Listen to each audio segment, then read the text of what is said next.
Hey guys, you can tell by the mat that this is going to be Kagero, or some kind of Dragon Empire. And it again is Dragonic Overlord. So I updated my deck. I'm just going to do a quick rundown of what was changed. There's a lot of ways to build a Kagero Overlord right now, because there's so many different Overlords in Standard. There's the Great, there's the regular Overlord, and then there's the End. So my favorite one has always been the Great, so that's the one I stuck with. So I updated the rearguard lineup a little bit, as well as the grade 3 lineup, but only slightly on the grade 3 lineup. So here's what I'm running so far. So for Dragonic Overlord, the Great's awesome. You got to run 4 of him. Some people run 3. I don't agree with them. If you're playing the Great, you're playing 4 copies of the Great. It's basically Legion in Standard. Like, literally, it's legit Legion. Pretty much almost the closest legit Legion that you can find in Standard Vanguard. The other grade 3 is Dragonic Overlord, down from 3 to 2. You could still run the 3. I'm considering it, so I can run another grade 2. But right now, it's at 2 copies, because I don't really want to have to ride it. You can, but, you know, you usually you ride it the first time, and you don't want to stay on it for more than like 1 or 2 turns. It does have a rearguard effect though, so that's why you could potentially just run 3 of it. Or you could just run 4 of it and 4 of this. Like, if you want to make the deck as much budget friendly as you can. I know the Great is probably the most expensive Overlord right now. For some reason, it's more expensive than the N. I don't really know why, but it's worth more money than the N for some reason, at least right now. So anyway, 6 Overlord cards, and now I'm running 2 Waterfall. I don't know, I'm considering taking him out altogether and just running 4 Overlord and the Great. I might keep him like this for now. Let me know what you guys think I should do. Maybe I should just bump up Overlord to 3. I don't have more than 2 Waterfalls. I only had 1 for the longest time, and I finally got a second one.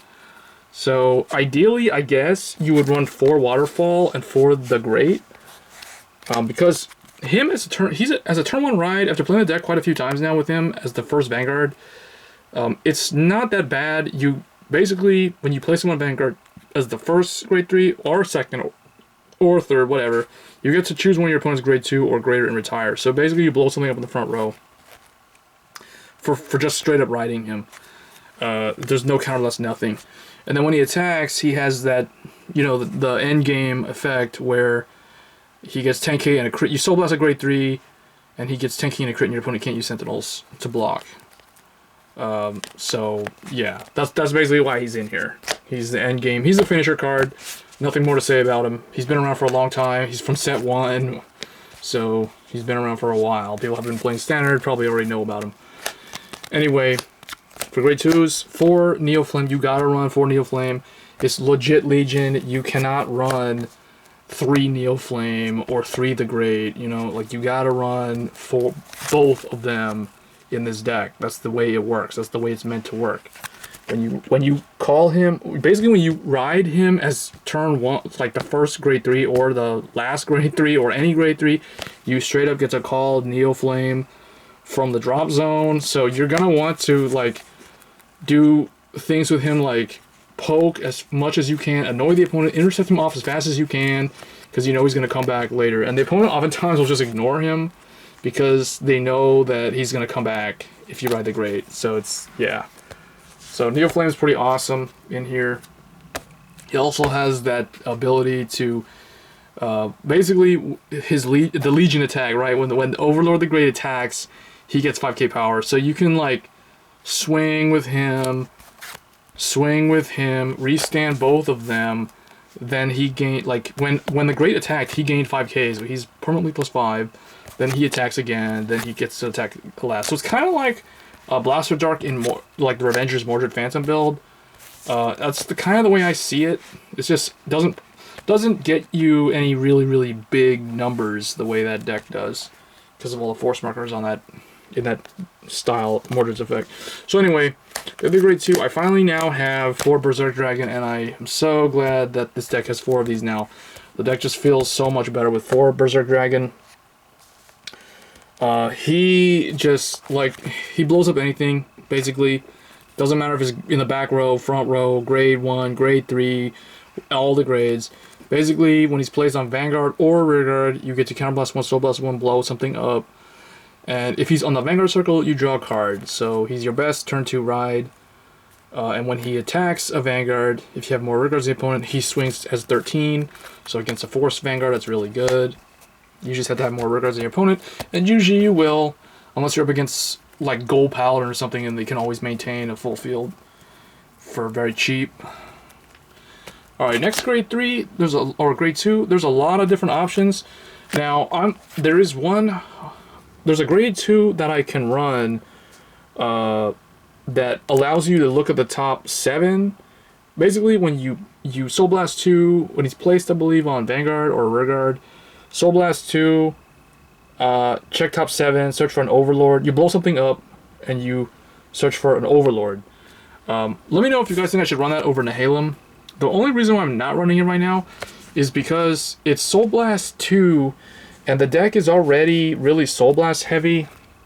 I know that doesn't matter, but Berserk Dragon, Soul Blasts, and Counterblasts. Dragonic Overlord, if I want him to actually swing and actually put pressure on the opponent, he also does have the Soul Blast. There are grade 1s that Soul Blast in here. It's just, the Soul is a very limited resource in this deck. There's not a whole lot of ways to gain the Soul unless I run the Tear Dragon grade 1 again and waste Counterblast to use that effect. So I don't know. Let me know what you guys think. Like, should I run that guy over Nihilum or should I just stick with Nihilum? The other thing I could try running is Dragonic Burnout.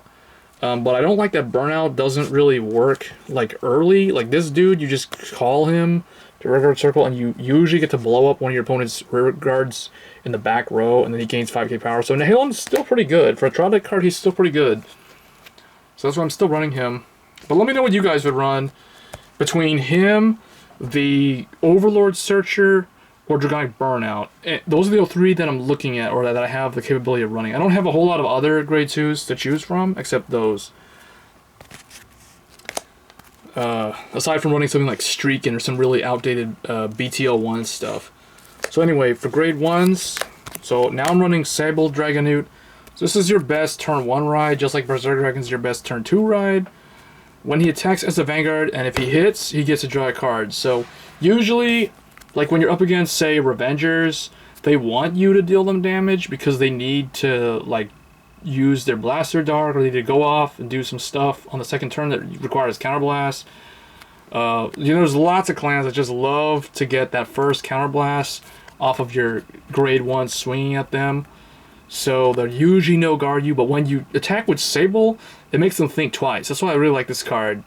And then when your opponent's Rearguard is retired during your turn, he also has a Rearguard effect where you can retire him and draw a card. So he can replace himself when your opponent's Rearguard is retired. So he has a lot of utility. I like him a lot for that reason.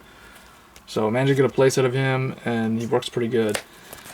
Next I'm running 4 Lizard Soldier Raupia, mainly because with all the Berserk Dragons maxed out, still running Nihilum, and also Waterfall's Retire effect.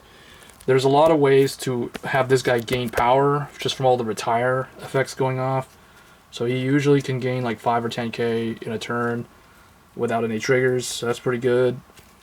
And he's a budget card, he's very easy to get. He's from the first set, I've had him for a long time. And next I have a 3rd Airmo. I used to only have 2 for the longest time, now I have a 3rd one. Still need that 4th one though, and I will definitely be swapping one of these out for the 4th Airmo. So Airmo is your way of unflipping, and he replaces himself. He would be amazing if he put himself into Soul rather than just retiring himself, though, because like I said earlier, Soul is a really same with Dragonute, but that would make these cards probably almost like one step away from being broken if they did that for this clan. But who knows, with power creep, eventually they're probably going to be cards that do that. But anyway, yeah, they're both really, really good. Just probably want to run like max copies of each. Next I'm running 2 Calamity Tower Wyvern, but it uses Soul Blast. So again, you have to Soul Blast it and retire it, and one of your Vanguards gets 15k. So you only really need like 2, because you're only going to use it on the big plays where you need it to boost either the Great or Waterfall. That's really the main reason why they're in here. Now, I've seen a lot of deck profiles where people are running like 4 copies of these. I don't really think 4 of these are good unless you have a way of managing your soul. Like with Berserk Dragon and potentially Dragonic Overlord requiring you to Soul Blast. I feel like, I mean, unless you're rewriting, and you will rewrite at least like once or twice in a game, Soul is pretty hefty in here. It comes at a premium. So I feel like 2 is probably the right number. Maybe 3 if you don't have this guy. But I have 1 red dive Griffin. So I'm running it as a 1 of, like a final grade 1. Again, it Soul Blasts, but it allows you to guard break. So that's why we're running it. So red drive Griffin, basically when your opponent's Guardian is placed during the battle that it boosted a Vanguard. You'll only ever use this to boost a Vanguard, I forgot to mention. So it's your Vanguard booster. It replaced the grade 1 blue Tear Dragon thing, Gaius, that would go into the Soul and give the Vanguard a critical. Or the grade 2 that it boosted a critical. Anyway, you use this, Soul Blast, choose one of those Guardians in the opponent's Guardian Circle, retire it, and at the end of the battle, retire this unit. So this can potentially break through a PG, so that's really scary in a way. Hefty cost though, because it retires itself and it Soul Blasts 1. So you have to use it strategically. And then for the trigger lineup is pretty straightforward. 4 Wyvern Garbari. Because Kagero is one of those clans that has always done really well with 4 draws and 8 criticals. So I see no reason to change that. You don't really need 12 criticals in here. You got Restander, you have the thing that prevents Sentinels. And your deck is also really slow. So you do kind of need the draws in here. Although they do have lots of ways to draw it with Sable and all that kind of stuff. So, and then of course heals, Dragon Monk Genjo. I'm still waiting for the Dragon Dancer heal. Genjo's kind of long in the tooth here, just sitting around. He's a classic, but you know, it would be nice to see some different triggers as opposed to just the same ones all the time. And then Lizard Runner Undus. So he's your trial deck starter. They do have a Dragonic Blade Master starter, but I'm not running him. So I kept with the Kai Toshiki one. Let me know what you guys think of the deck, what I should do in terms of, like I said, the grade 2 lineup. I'm not sure if I should stick with Nihilum or go for the Searcher.